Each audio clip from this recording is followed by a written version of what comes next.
자, 오늘 같이 말씀을 들을 제목이 우리가 세상 지혜라는 겁니다. 세상 지혜라는 제목을 한번 같이 오늘 본문 말씀을 가지고 생각을 좀 해보려고 합니다.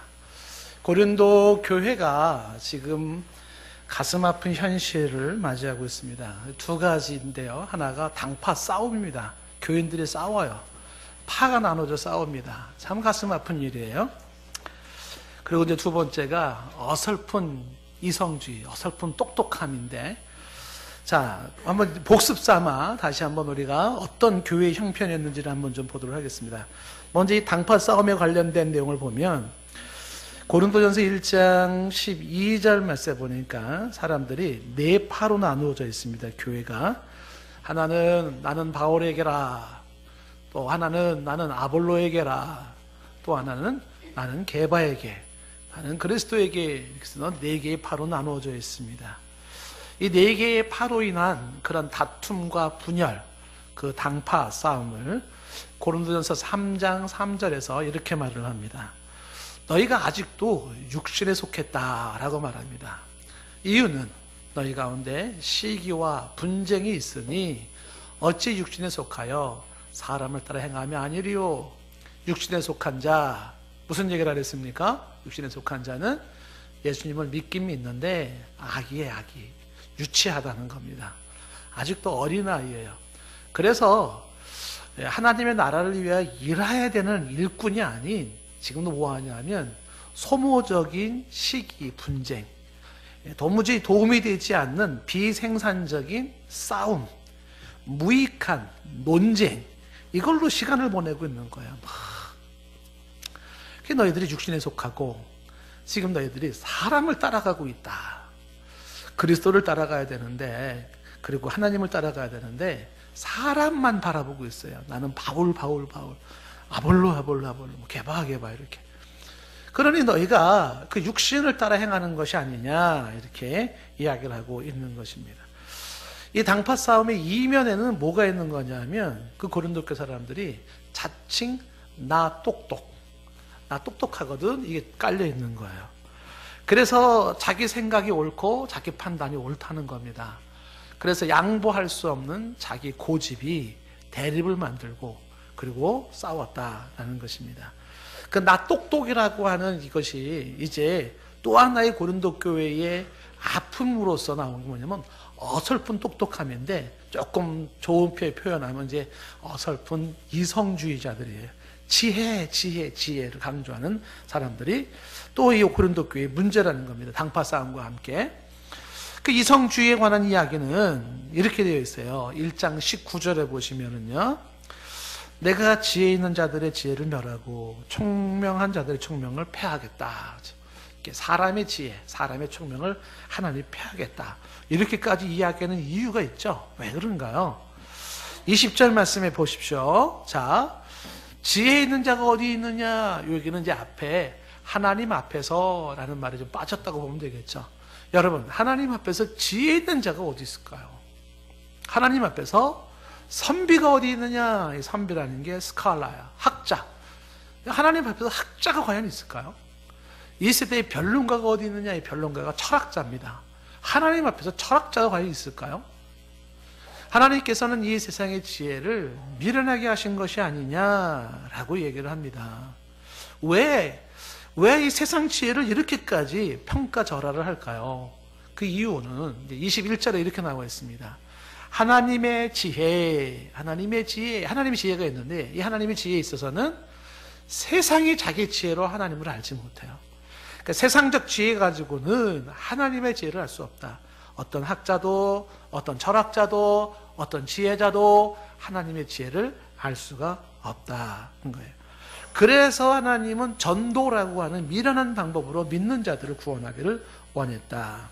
그런데 22절에 유대인들은 표적을 구하고, 유대인들은 어디 기적 없나? 어디 기적을 찾고, 헬라인들은 어디 지혜 없나? 지혜를 찾고 있다는 것입니다. 근데 이런 표적이나 이런 지혜를 찾는 자들에게 결정적인 게 뭐냐면 십자가 달리신 예수 그리스도를 보지 못한다는 거예요. 그래서 이어지는 23절 말씀에 우리는 십자가에 못 박힌 그리스도를 전한다. 십자가에 못 박힌 그리스도를 전하는데, 기적을 찾는 유대인들에게는 그 십자가 얘기는 꺼리끼는 것이고, 지식을 찾는 이방인들, 헬라인이죠, 이들에게는 그것은 미련하게 보이는 것입니다. 24절에 그런데 부르심을 받은 자들에게는 유대인이든 헬라인이든 그 예수 그리스도는요, 하나님의 지혜예요. 하나님의 능력이죠. 25절 말씀에 하나님의 어리석은 것은요, 사람보다 지혜롭고 하나님의 약하심이 사람보다 강합니다. 여러분, 하나님의 어리석음을 선택하시겠습니까? 사람의 지혜를 선택하시겠습니까? 25절에 지금 말하고 있잖아요. 하나님의 어리석음이 사람보다 지혜로워요. 다시 질문해 볼게요. 하나님의 어리석음을 선택하시겠습니까? 사람의 지혜를 선택하시겠습니까? 하나님의 어리석음이 100번, 1000번 더 지혜로운 거예요. 그래서 2장에 보면요, 그러면서 2장으로 건너가면 2장 1절에 형제들아 내가 너에게 나아가 하나님의 증거를 전할 때도 바울이 어떻게 했어요? 말과 지혜로 하지 않았어요. 다시 말하면 말이라는 게 웅변이잖아요. 웅변을 하지 않았고, 지혜라는 건 사상, 심오한 사상, 철학, 이걸로 하지 않았다는 것입니다. 왜 그랬을까요? 왜 아주 유창한 웅변이나 심오한 철학 사상으로 하지 않았을까요? 그것은 2절에 나와 있는 바로 십자가에 못 박히신 예수 그리스도 때문에 그래요. 내가 너희 중에서 예수 그리스도와 그의 십자가에 못 박히신 것 외에는 아무것도 알지 않으기로 작정했다. 이 얘기를 하는 것은요, 사도 바울이 자신의 인생을 돌아봤을 때 바울이 인생이 변화됐습니다. 그의 변화는 웅변으로 된 게 아니에요. 그 누군가의 유창한 설교로 바뀐 게 아니고요, 그의 바뀌는 것은요, 어느 심오한 철학, 소크라테스의 철학이, 플라톤의 철학이, 아리스토텔레스의 철학이 그를 바꾼 게 아니에요. 뭐가 그 인생을 확 바꿔버렸냐면 십자가에 못 박히신 예수 그리스도. 생명은 거기에 있고 역사는 거기서 일어난다는 거죠. 그러니까 자꾸 세상 지혜를 주목하는 사람들, 그런 사람들이 결정적으로 손해를 보는 게 이 생명의 줄을 놓친다는 것입니다. 4절로 건너가면 고린도전서 2장 4절에 내 말과 내 전도함도 설득력 있는 지혜의 말로 아니했다. 그러니까 전도도요, 설득력 있는 지혜의 말로 할 게 아니에요. 십자가의 예수 그리스도를 전함으로써 선포죠. 거기에 성령의 역사하심으로 사람들의 구원의 역사가 일어나는 거죠. 여러분들의 믿음은 어때요? 5절에 보세요. 믿음은 5절에 보시면 너희 믿음이 사람의 지혜에 있지 아니에요. 우리의 믿음은요, 사람이 만든 어떤 지혜로 생기는 게 아니더라. 다만 하나님의 능력이 있는데 그 하나님의 능력은 성령의 역사하심으로 십자가의 주 예수 그리스도의 보혈과 복음으로 알게 하는 것입니다. 자, 이와 같은 고린도 교회의 당파 싸움의 문제나 지혜를 찾는 자들의 모습 속에서 이제 사도 바울은 지난주에 예수 그리스도를 믿는 우리가 하나님의 성전이고 우리 안에 성령이 거하시고, 그래서 우리 자신을 더럽히지 마라. 우리 자신이 성전이기 때문에 더 성전을 더럽히는 자들은 하나님이 멸하신다는 얘기를 했어요. 그리고 다시 한번 사도 바울이 또 한 번 얘기하고 싶은 게 뭐냐면 그 세상 지혜에 대한 겁니다. 오늘 말씀에서 이 세상 지혜라는 게 뭐냐? 우리가 살면서 세상의 지혜는 필요해요. 굉장히 필요합니다. 그런데 그 지혜가 가지고 있는 결정적인 약점이 있습니다. 한계가 있습니다. 그거를 봐야 한다는 거야.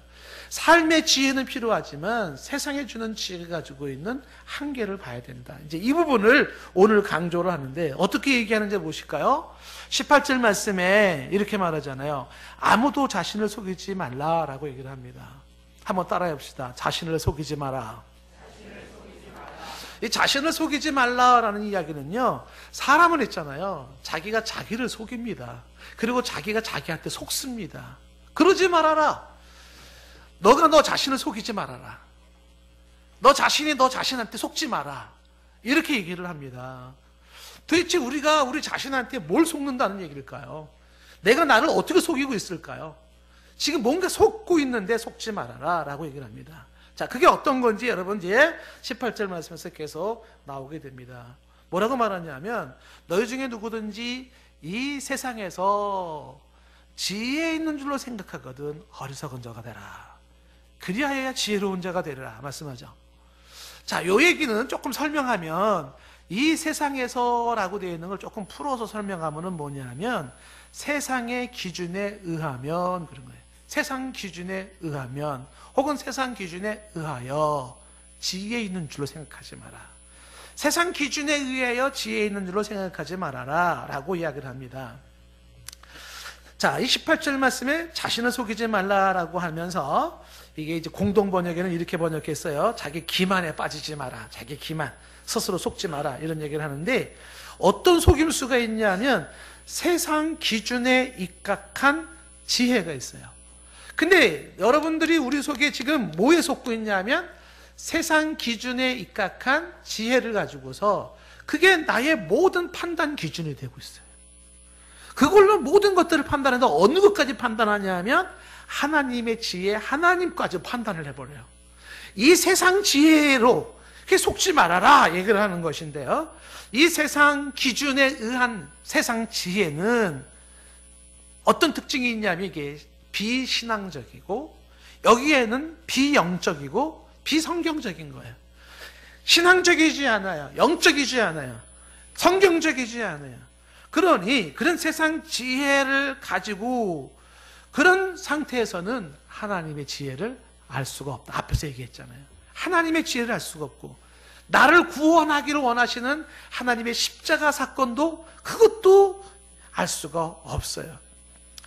내 지혜가 세상의 기준으로 만들어진 내 안의 지혜가 그것이 절대라고 생각하고 그게 전부라고 생각하고 그게 불변하는 정답이라고 생각하는 나의 착각, 그 착각의 기준으로 하나님이 만들어 놓으신 초월적이고 우리가 생각하는 차원이 다른 하나님의 영원하신 당신의 지혜, 그리스도에 관한 지혜, 구원의 지혜를 우리는 알지 못하여 이 불완전하고 그리고 어설픈 이 세상 지혜로 말미암아 생명의 진리가 거부당하고 배척당하면서 내 영혼이 방치되고 죽었다는 거예요.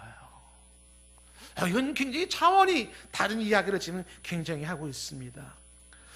그래서 지금 뭘 얘기를 하냐면 18절에 이런 얘기를 하잖아요. 18절에 보면 이 세상에 지혜 있는 줄로 생각하는 사람들 있잖아요. 그분들한테 하고 싶은 말이 어리석은 자가 되라는 거예요. 그래야 지혜로운 자가 된다는 겁니다. 한번 따라해 보세요. 바보가 되어야 지혜자가 된다. 이 얘기거든요. 어리석은 자가 되라. 그래야 지혜로운 자가 된다는 거잖아요. 바보가 되라. 그래야 지혜자가 된다. 모순처럼 느껴지죠. 바보가 되랬으면 바보가 되지 무슨 지혜자가 되는 거예요. 이렇게 될 거예요. 무슨 얘기인가요? 어리석은 자가 되라. 그래야 지혜로운 자가 된다는 것은 세상 지혜의 어리석은 자가 되라. 그리하면 진정 하나님의 지혜의 지혜로운 자가 된다는 겁니다. 굉장히 역설적인 것이지만 차라리 나는 몰라요. 나는 모르는 사람입니다. 이렇게 말하는 사람들에게 오히려 그 하나님의 지혜가 지혜로서 그 사람에게 남을 수 있는 확률이 높다는 거예요. 그런데 세상 지혜를 딱 가지고 이게 무슨 절대 불변의 진리인 것처럼 세상 지혜를 가지고 있는 그걸 가지고서 그 잣대를 가지고 그 기준으로 가지고 하나님의 지혜를 논하고 하나님의 구원을 논하고 그리스도의 십자가 막 논하고 이러며 있는 자들에게는 그 하나님의 지혜가 들어갈 데가 없어요. 가끔은 여러분 가끔 사람과 대화해 보세요. 참 어떻게 저런 생각을 그냥 그걸 진리라고 붙잡고 있는지 모르겠어요. 그런 답답한 사람 보이지 않습니까? 그런 사람들이 가지고 있는 한 진정한 진리가 거부당한다는 겁니다. 한편으로는 이 소크라테스가 참 위대하게 보이는 게 바로 그런 모습이죠. 그가 얘기한 게 뭡니까? 나는 내가 모른다는 것을 안다. 내가 아는 게 하나가 있는데 나는 내가 모른다는 거, 그걸 안다는 거죠. 나는 나의 무지를 안다. 이런 자세가 사실 굉장히 중요한 자세이죠. 그 소크라테스의 이 이야기의 배경과 뉘앙스가 좀 다를지 모르겠지만 그러나 지금 성경과 같은 맥락이 뭐냐면 바보가 되어라. 나는 모릅니다. 그리하면 지혜로운 자가 된다. 근데 자칫 나 똑똑하거든. 내 생각이 옳거든. 내 판단이 옳거든. 이 기준 때문에 진리가 거부당한다는 것이죠. 성경에는 유사한 얘기로 이런 얘기를 한 게 있어요. 로마서 16장 19절 말씀에 끝부분에 가면 이렇게 되어 있죠. 끝에 너희가 선한데 지혜롭고 악한데 미련하기를 원하노라 그랬습니다. 여러분, 진짜 지혜로운 사람은요, 알 걸 알고 모를 거 모르는 거예요. 근데 진짜 지혜롭지 못한 사람은요, 알 거는 모르고 모를 거는 왜 이렇게 잘 알아요? 알 필요가 없는 건 너무 많이 알아요. 쓸데없는 거. 쓰레기는 많이 해요, 쓰레기는. 근데 진짜 금은 보석 같은 거는 몰라요. 그래서 성경에도 강조하는 게 뭐냐면, 선한데 지혜로워라. 악한 건 미련한 게 좋은 거다. 악한 건 미련한 게 좋은 거다 말이죠. 예. 제가 한 가지 자랑하고 싶은 게 하나 있어요. 이런 자랑은 아주 쓸데없는 자랑이기도 한데, 저는 아직도 고돌이가 뭔 줄은 몰라요. 평생 모를 거예요. 그걸 뭘 자랑이라고. 저는 자랑이에요. 저는 지금 자랑할 게 없어가지고. 예. 그래서 누가 고돌이 치자 그러면 저는 몰라요. 알고 싶지도 않아요. 에이, 그건 뭐 아무것도 아니죠. 그렇죠? 그래도 뭐 추석 때 식구들 만나면 심심풀이로 그래도 이렇게 해가지고 달이 떴네. 그 얘기만 알아요. 달이 떴네, 뭐 사슴 뒷다리가 보이네, 뭐 그 정도만 알아요. 자, 그런데 문제는 뭐냐면, 지금 여기 로마서 16절 19절도 뭐냐면, 선한데 지혜롭고 악한데 미련하라는 것이죠. 이 세상 지혜의 바보가 되라는 이야기는요, 사실 이거는 따지고 들어가면 아주 굉장한 이야기를 가지고 있습니다. 세상의 지혜 가지고는 하나님의 지혜를 알 수가 없다. 세상의 학식, 세상의 논리 중요해요. 근데 그것에 가진 한계가 있어요. 하나님의 지혜, 영적인 지혜, 그리스도를 통한 구원의 지혜, 영원히 불타지 않는 공적, 이런 내용들은 알 수가 없습니다. 그래서 진정 지혜로운 자는 하나님 앞에서 세상의 지혜를 접고 하나님의 지혜에 해당되는 성경 말씀에 귀를 기울이는 거예요. 왜? 세상의 지혜는 하나님의 미련함도 못 쫓아가요.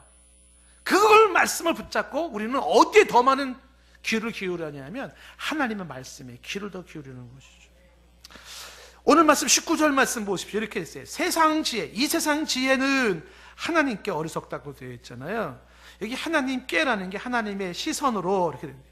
하나님의 시선으로 봤을 때는요, 세상 지혜는 뭐냐면 어리석은 거예요.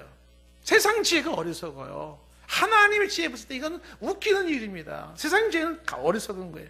이 비유가 적절치 않을 수도 있을지 모르겠는데, 여러분 인디아나 존스 영화를 보니까 이런 장면이 나와요. 인디아나 존스가 어두운 지방, 사막에 열대 지방을 딱 갔어요. 갔는데 거기에 칼잡이가 만나요. 칼잡이가 칼을 얼마나 잘 놀리는지, 너 죽은 거야. 또 코너에 몰렸어요. 인디아나 존스는 이제 칼을 막 샥샥샥샥샥 뭐 이래가면서 이제 막 폼을 막 잡는 거죠. 너 이 칼은 넌 죽었다. 너는 어디서 내가 이 칼로 명수인데 이걸. 근데 멍청하게 서 있는 인디아나 존스가 가만히 서 있다가 총 빼가지고 빵 쏘더라고요. 게임 오버. 인간의 지혜는요, 칼 가지고 막 장난하는 거예요. 하나님이 봤을 때 아이고 정말 빵 끝 이렇게 되는 거죠. 그래서 하나님 봤을 때 세상 지혜는 어리석다라고 얘기를 하는 것입니다. 어리석은 것이다라는 것이. 세상 지혜는 어리석다. 제가 여러분에게 이제 그 차원 얘기를 했지 않습니까? 그 차원 얘기를 굳이 한다 그러면 이제 이런 얘기인 거죠. 점이라는 게 이제 0차원이에요. 점, 움직이지 않아요. 점. 근데 이 0차원의 세계가 이해할 수 없는 게 뭐냐면 이동이에요. 1차원을 이해를 못해. 1차원은 직선을 이동하는 거, 직선을 이동해. 그러니까 예를 들면 점으로 고정되어 있는 하나의 존재가 1차원의 세계의 벌레가 지금 겨다녀 이쪽으로 쭉 가고 또 이쪽으로도 쭉 겨우고 좌우로 가고 우로 가요. 그건 1차원의 세계 사람들은요, 0차원 사람들은 이해가 안 되는 거야. 그래서 누군가가 앞으로 갔다, 뒤로 갔다, 옆으로 갔다. 그러면 0차원의 사람들은 헐, 말도 안 돼. 이렇게 되는 거죠. 그럼 1차원의 사람들은 0차원 사람들은 이렇게 될 거예요. 자식, 가소롭네. 이렇게 되는 거죠. 그 벌레가 지금 부지런한 벌레가 유난히, 그러니까 씩씩한 벌레가 남보다 멀리 갔다가 와요. 그리고 남이 보지 못한 걸 보고 왔단 말이죠. 그리고 얘기하는 거예요. 야, 말이지, 저 앞에는 말이야, 이러는 게 있어. 막. 그러면 벌레들 세계에서 먼저 저 멀리 갔다 온 벌레는 뭐예요? 성각자예요, 성각자. 오우, 대단하다, 위대하다. 메모해, 메모. 밑줄 그어. 와, 대단하다. 막 이래 되는 거예요. 이런 이 자랑스러운 이 벌레의 성각자 앞에 누가 나타났냐면 2차원의 메뚜기가 나타나는 거예요, 메뚜기. 메뚜기가 딱 나타났는데 메뚜기가 갑자기 뻥충 뜨는 거예요. 이게 지금 직선 이동만 하던 벌레에게 수직 이동은 상상이 안 되는 거예요. 그 메뚜기가 뻥충 뛰니까는 벌레가 헐, 말도 안 돼. 이러는 거예요. 그럼 메뚜기가 뭐라 그래? 가소롭기는. 이렇게 되는 거죠. 이거 어떻게 수직 이동이 되냐 말이죠. 근데 이 메뚜기 앞에서 누가 나타났냐면 이제 나비가 나타난 거예요. 나비는 이제 공간 이동을 해요, 공간 이동. 공간 이동을 하는 게 이제 이게 3차원 세계 아닙니까? 그래서 벌레의 세계에서 직선 이동만 하던 벌레는요, 공간 이동은 상상도 못 해요. 그거는 저기 미래의 과학 공상 영화 같은 내용이고요. 근데 이 메뚜기가 보니까 자기도 점프는 했지만은, 하늘을 자유롭게 날아다니는 이 나비를 보니까는, 이 메뚜기가 뭐라 그래요? 헐, 뭐라 그래요? 말도 안 돼. 이런 거죠. 그 나비가 뭐라 그러겠어요? 가소롭기는. 이렇게 되는 거죠. 3차원이 그런 거란 말이에요. 그 나비한테 제트비행기가 샥 날았어요. 미국을 막 10시간에 슉 날아가 버렸다. 그럼 나비는 뭐라 그랬어요? 헐, 뭐라 그래요? 말도 안 돼. 그죠? 조종사는 뭐라 그래요? 가소롭기는. 이렇게 되겠죠. 네? 그런데 4차원의 세계는 뭐냐면 시간 이동이에요. 4차원은 공간 이동이 아니라 시간을 이동하는 거예요. 그래서 순간 이동이 가능한 거예요. 그 예수님의 부활체잖아요. 예수님의 부활체가 뭐냐면 엠마오 제자들이 막 가는데 예수님이 같이 갔어요. 가다가 보니까 갑자기 나타났어요, 온 사람이. 그들은 어느 싹 없어져 버렸어요. 시간의 구애를 받지 않아요. 그럼 이 3차원에서 살고 있는 사람들은 뭐라 그래요? 헐, 뭐라 그래요? 말도 안 돼. 예수님 뭐라 그래요? 가소롭기는. 이렇게 되는 거죠. 공간도 닫혀있는 문이 이렇게 있는데 갑자기 샥 들어와 예수님이. 닫혀있는데 그리고 싹 사라져버리는 거예요. 시간에 구애받지 않은 시간 이동이 가능한 게 4차원이거든요. 하나님은 몇 차원일까요? 한 5차원 될까요? 6차원? 한 100차원? 1000차원? 하나님의 미련함이 인간의 지혜보다 나은 거예요. 차원이 다른 거지. 그래서 오늘 19절 말씀 뭐라고 말을 하냐면 이렇게 말을 하고 있잖아요. 19절에 지금 뭐라고 말을 하고 있습니까? 이 세상의 지혜는 하나님께 어리석다는 겁니다. 오늘 이 성경 말씀이 말하고자 하는 걸 잘 쫓아가야 돼요. 지금 뭘 얘기하는 것이냐? 그러면서 이렇게 얘기를 하기를 뭘 얘기하는 거냐면 이 세상 지혜는 하나님께 어리석은데 더 심각한 게 뭐냐면 하나님은 지혜 있는 자들로 하여금 자기 꾀에 빠지게 했다는 거예요. 세상 지혜만 논하는 자들은요, 그 세상 지혜에 빠져버려요. 죽음으로 몰락하는 거예요. 이게 욥기서 5장 13절 말씀을 인용한 건데, 욥기서 5장 13절에 말하기를 지혜로운 자가 어떻게 됩니까? 지혜로운 자가 자기 계략에 빠져요. 여러분, 이걸 사상사로 만약에 설명한다 그러면요, 이거는요 정말 공감을 할 수밖에 없어요. 세상에 사상이라는 게 뭐냐면 그 사상의 역사가요 절대적인 사상이 없어요. 인간이 만들어 놓은 모든 주장과 사상은요 한순간 어느 순간은 반짝거렸지만 영원한 진리가 못 돼요. 자본주의가 문제라고 공산주의 만들었다가 공산주의가 문제인 게 또 드러나고 망했잖아요. 계속적인 사상으로 사람들이 그 영향을 받고 있어요. 여러분들도 지금 여기 계신 여러분들도 자본주의 사상을 다 영향을 받고 있어요. 알게 모르게. 자본주의 사상 중에 하나가 뭐냐, 많이 가진 자가 승자예요. 많이 가진 자가 승자라고요. 독식하면 된다네. 성경에 오늘 말씀이 뭐라 그러냐면 너 속지 마라, 속지 마라는 거예요. 스스로 속지 마라. 너 지금 속고 있는 게 있다는 거죠. 내가 가지고 있는 사상과 내가 가지고 있는 생각이 그게 절대적이라고 내가 생각하냐? 그러지 말아라. 그렇죠. 사람은 사상을 만들어 놓고 그 사상에 그 사람이 죽어요. 이게 바로 오늘 얘기하고 있는 자기 꾀에 빠진다라고 하는 이야기입니다. 종종 우리나라도 6.25 전쟁이 이념 대립이 아닙니까? 이념 대립으로 싸웠어요. 지금도 우리나라가 이념 대립을 하고 있잖아요.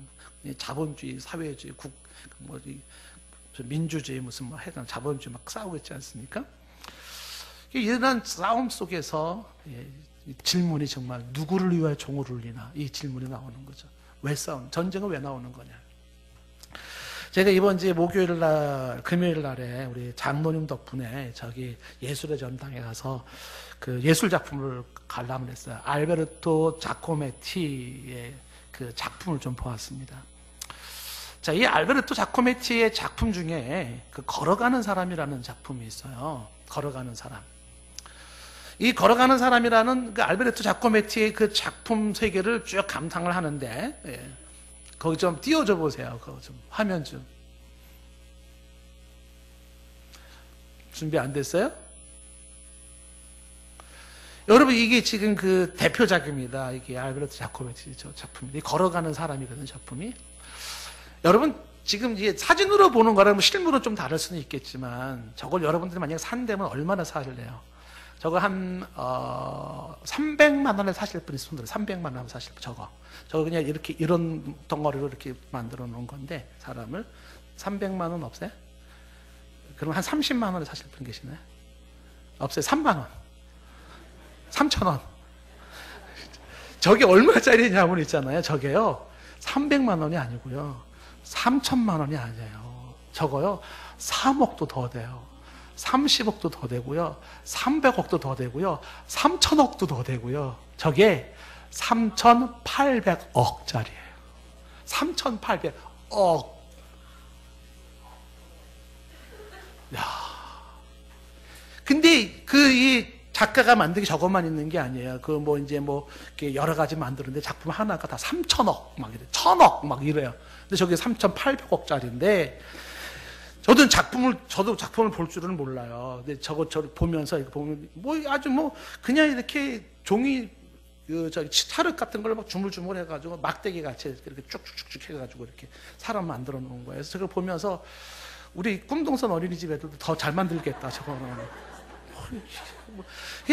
근데 저게 3,800억이라는 거예요.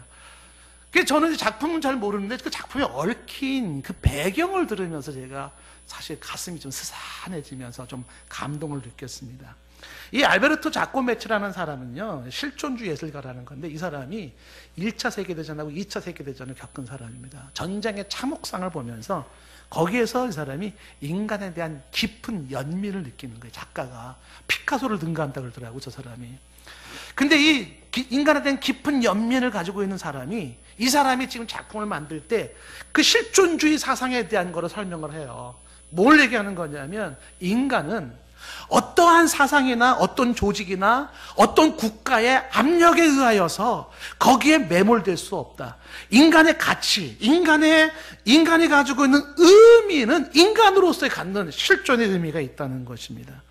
그래서 그런 어떤 억압적인 사상과 국가로부터 저항하는 한 실존의 인간을 지금 만들어 놓는 거예요. 근데 저 인간의 모습이 한마디로 볼품이 없어요. 이 작가의 요지는 뭐냐면 인간의 가장 본질을 보려고 하다 보니까 다 빼버려요. 그래서 인간이 가지고 있는 껍데기에 허황 거품을 다 빼버리니까 남는 게 뭐냐면 저 작품이 진짜 나무젓가락 같은 거를 만들어 놓은 거예요. 남는 게 그거밖에 없어요. 그리고 모습이 흉해요. 메마르고 볼품없고 초라한 모습의 한 인간 실존을 이야기하면서 저자는요 그런데 그러한 인간이 오늘도 일어나서 걷는다는 겁니다. 그리고 오늘도 일어나서 걸어야만 한다는 거예요. 어디로? 왜? 없어요. 그냥 일어나야 돼요. 이게 인간의 실존이라고 하는 거죠. 그래서 제목을 그 부원 설명할 때 이렇게 붙여놓은 거죠. 인간 고독의 실존. 인간은 고독해요. 그 무엇에 의하여 매몰될 수 없는 인간 가치의 존엄성을 가지면서도 그러면서도 인간은 볼품없는 모습으로 오늘도 일어나서 어디론가 걸어야만 하는, 그러면서 걷다 보면 뭔가 좋은 일이 있겠지, 뭔가 새로운 게 생기겠지 하며 걷는 저 인간의 위대함, 고독하면서도 쓸쓸한 걸음을 걷는 저 인간의 모습을 말하고 있는 것이죠. 세상에 어떤 이데올로기가 인간을 인간답게 할 수 있을까? 저는 이 작가의 모습 속에서도 이 작가가 엄마가 굉장히 독실한 크리스찬이라고 하는데 정말 이 영적인 하나님의 지혜를 안 사람이었을까라는 퀘스천도 저는 가져봤었어요. 오늘 성경에서 강조하는 건 뭐냐면 세상의 지혜는요, 자기 계략에 빠지게 만든대요. 여러분들이 절대적으로 붙잡고 있는 세상의 지혜가 있지 않습니까? 그게 우리를 빠뜨려요. 함정에 빠뜨리고 나를 죽게 만든다는 것입니다. 그러면서 오늘 말씀의 3장 20절 말씀 이렇게 말하잖아요. 세상 지혜는 허무하다고 말하는 거예요. 주께서 지혜 있는 자들의 생각을 헛것으로 하신다라고 되어 있는데, 이게 시편 94편 11절 말씀이 인용한 겁니다. 시편 94편 11절 말씀에 여호와께서는 사람의 생각의 허무함을 아신다는 거죠. 그 사람의 생각이 사상입니다. 사상, 철학이에요. 이념, 이데올로기예요. 사람이 만들어 놓았던 생각이라는 게 하나님 봤을 때는요, 허무하게 짝이 없어요. 그 생각이 사람을 살리고 그 생각이 사람을 유토피아로 만드는 게 아니라는 거죠. 하나님 편에서 봤을 때는요, 허무해. 우리는 허무한 사상의 노예가 되어져서, 허무한 사상의 종이 되어져서, 그거를 나의 절대 기준으로 잡고서 이 세상의 지혜를 가지고 살아가는데, 문제는 감히 차원이 다른 4차원, 5차원, 10차원, 100차원의 하나님의 지혜까지 이 0차원의 지혜를 가지고 평가를 해버리고 거부해버린다는 거예요. 차원이 다른데요. 오늘 말씀에 이렇게 말하려고 했어요. 21절 말씀, 누구든지 사람을 자랑하지 말라는 건 사람의 지혜를 자랑하지 말라는 거예요. 오늘 이야기의 포인트 중에 중요한 게 그 다음 21절 끝에 나오는 말인데, 만물이 다 너의 것임이라 이렇게 했잖아요. 이 얘기가 굉장히 심오한 얘기입니다. 만물이 다 너의 것임이라. 왜 지혜를 얘기하다가 만물이 다 너의 것임이라 얘기를 하냐면요, 이게 이런 거죠. 여기서 너희가 성도를 말해. 성도, 예수 그리스도가 거하시고 성령이 거하시는 그 성령의 성전이 되어져 있는 성도는요, 만물의 소유주를 강조하고 있습니다. 만물의 소유주예요. 주인입니다. 이 얘기는 바꿔 얘기하면 뭘 얘기하는 거냐면, 성도는 어느 개인의 사상에 예속되지 않는다는 거예요. 성도는 어느 개인에게 예속되지 않는다는 겁니다. 예수 그리스도를 보십시오. 예수 그리스도는 누구 파입니까? 예수 그리스도는 소크라테스 파입니까? 아리스토텔레스 파입니까? 플라톤 파입니까? 예수 그리스도가 어느 사상에 묶여 있는 자입니까? 아니에요. 예수님은 사상과 개인과 만물의 모든 것의 주인 되시는 분이셔요. 그 예수님을 모신 성도는 뭔가? 예수 그리스도의 신앙을 가진 성도는 무엇인가? 만물의 소유자예요. 일개 사상에 흔들릴 수 있고 일개 사상에 예속될 수 있는 자가 아니에요. 어떤 자본주의 이론이, 어떤 공산주의 이론이, 어떤 사회주의 이론이, 어떤 수종자본주의 이론이, 어떠한 이론이 성도를 묶어요? 차원이 다른 만물의 주인이 바로 예수 그리스도시요 성도라는 거예요. 그 얘기를 강조하고 있는 거죠. 이 글을 쓰고 있는 당시에 스토아 학파들이 있었었는데, 이 스토아 학파들은요, 만물은 지혜자의 것이다 이렇게 얘기했어요. 지혜자가 만물을 소유했다고 보는 거예요. 근데 지금 바울이 강조하는 건 뭐냐면, 만물은 성도의 것이다라고 얘기를 하는 거예요. 여러분, 세상 지혜를 가진 자가 만물의 주인이 아니에요. 오늘 말씀대로 본다 그러면은 주 예수 그리스도를 믿는 성도가 만물의 주인이 되시는 겁니다. 로마서 8장 32절의 끝부분에 말하잖아요. 아들을 주시니가 어찌 모든 것을 우리에게 주시지 않겠는가. 아들을 주신 분, 아들을 소유한 사람인 모든 것을 소유한 사람이라고 말을 하고 있어요. 여러분, 이게 복음의 위대함인데, 여러분 복음의 초월성을 이렇게 설명해. 복음의 초월성 22절 말씀, 오늘 22절 말씀 보십시오. 바울이나 아볼로나 게바나 세계나 생명이나 사망이나 지금이나 장래 것이나 다 너희 것이라는 것이에요. 여러분, 복음의 초월성이에요. 복음은 바울이든 아볼로든 게바든 복음은 사람을 뛰어넘는 거예요. 어떤 사상을 뛰어넘어요. 복음은 어떤 세계를 뛰어넘어요. 복음은 살고 죽는 생사도 뛰어넘고요, 금세와 내세와 시간을 초월한 뛰어넘는 고차원의 세계의 것이 뭐냐면 복음, 하나님의 지혜예요. 그래서 로마서 8장 38절 같은 말씀이 힘도 있는 말씀이에요. 내가 확신하노니 사망이나 생명이나 천사들이나 권세들이나 현재들이나 장래들이나 39절 높음이나 깊음이나 다른 어떤 피조물이라도 우리를 우리 주 예수 그리스도 안에 있는 하나님의 사랑에서 끊을 수가 없어요. 차원이 다른 모습이라는 것입니다. 3장 23절 말씀, 너희는 그리스도의 것이고 그리스도는 하나님의 것이라고 말씀을 하고 있습니다. 말씀의 결론 정리를 합니다. 속지 마십시오. 자신에게 속지 마십시오. 자기 기만에 빠지지 마십시오. 세상 지혜의 어리석은 자가 되어야 하나님 앞에서 진정 지혜로운 자가 된다는 사실을 주목하십시오. 하나님의 시선으로 바라보았을 때의 세상의 지혜는 어리석은 것에 불과해요. 세상의 지혜는 자기 쾌락에 빠지게 만듭니다. 세상의 지혜는 궁극적으로 허무해요. 헛됩니다. 무익해요. 그러므로 누구든지 세상의 지혜를 자랑하지 말라고 말을 합니다. 성도는 세상의 지혜를 초월한 자예요. 만물을 소유한 자인 것입니다. 우리가 믿는 복음은 세상의 지혜를 초월한 것이에요. 사람을 뛰어넘고 세상을 뛰어넘고 생사를 뛰어넘고 시간을 뛰어넘는 것이 복음의 초월성인 것입니다. 하나님의 지혜죠.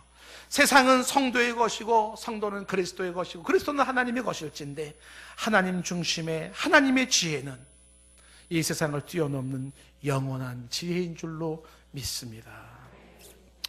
이 말씀